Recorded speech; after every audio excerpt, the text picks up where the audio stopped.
The Yamaha audio board has built-in compressors located under Dynamics.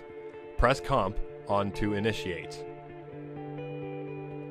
Adjusting the threshold changes the input signal of the audio.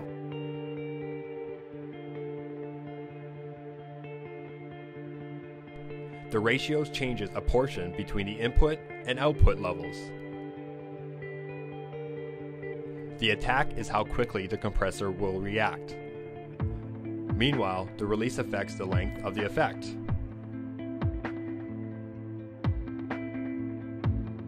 Lastly, the gain adjusts the level, increasing or decreasing the amplitude. That concludes the How to Audio compressors.